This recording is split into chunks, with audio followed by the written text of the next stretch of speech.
Assalamualaikum warahmatullahi wabarakatuh. Perkenalkan, nama saya Yudhistira dari kelas 12 IP 1 absen 33.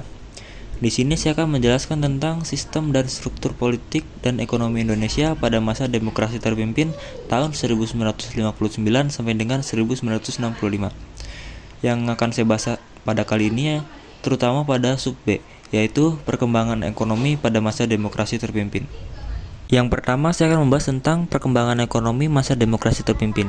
Pada masa demokrasi terpimpin, pemerintah berupaya mengatasi permasalahan ekonomi yang terjadi sejak demokrasi parlementer. Presiden Soekarno mempraktikkan sistem ekonomi terpimpin dengan terjun langsung mengatur perekonomian. Langkah-langkah yang diambil pemerintah untuk memperbaiki kondisi ekonomi yaitu sebagai berikut. Berikut adalah langkah-langkah yang menunjang perkembangan ekonomi demokrasi terpimpin, yaitu yang pertama ada pembentukan Dewan Perancang Nasional atau Depernas. Yang kedua ada devaluasi mata uang rupiah. Yang ketiga ada deklarasi ekonomi. Yang pertama ada Dewan Perancang Nasional atau Depernas. Dewan Perancang Nasional dibentuk berdasarkan Undang-Undang Nomor 80 Tahun 1958 dan Peraturan Pemerintah Nomor 2 Tahun 1958. Tugas Dewan ini adalah menyiapkan rancangan undang-undang pembangunan nasional yang berencana serta menilai pelaksanaan pembangunan tersebut.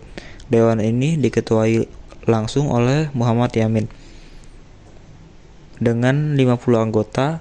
Pelantikannya secara resmi dilakukan oleh Presiden Soekarno pada tanggal 15 Agustus 1959. Lalu pada tanggal 28 Juli 1960, Depernas berhasil menyusun sebuah rancangan Undang-Undang Pembangunan Nasional, sementara berencana untuk tahun 1961 sampai dengan 1969.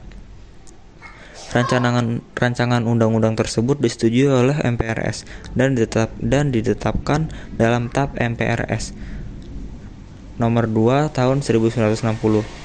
Lalu pada tahun 1963, Depernas diganti namanya menjadi Badan Perancang Pembangunan Nasional atau Bappenas.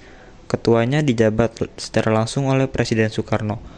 Tugas badan ini menyusun rencana pembangunan jangka panjang dan jangka pendek secara nasional dan daerah, mengawasi dan menilai pelaksanaan pembangunan, dan menyiapkan serta menilai hasil kerja mandaritas untuk MPRS.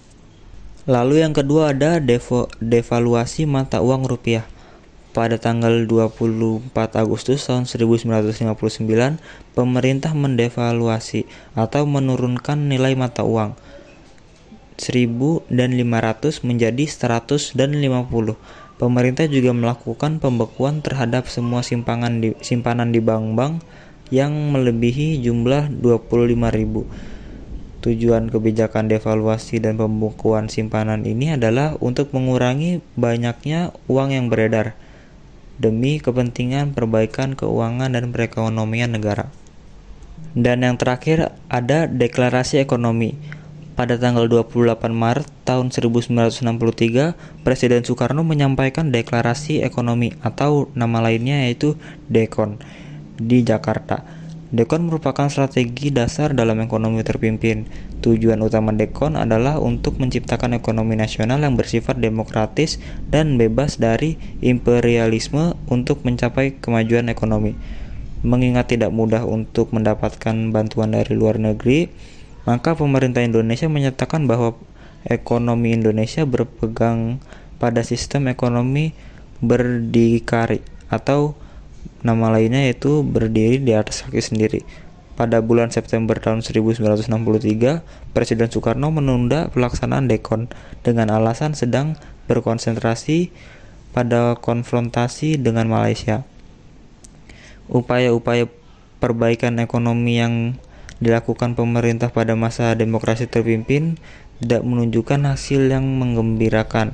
Kondisi ekonomi memburuk karena anggaran belanja negara setiap tahunnya terus meningkat tanpa diimbangi dengan pendapatan negara yang memadai.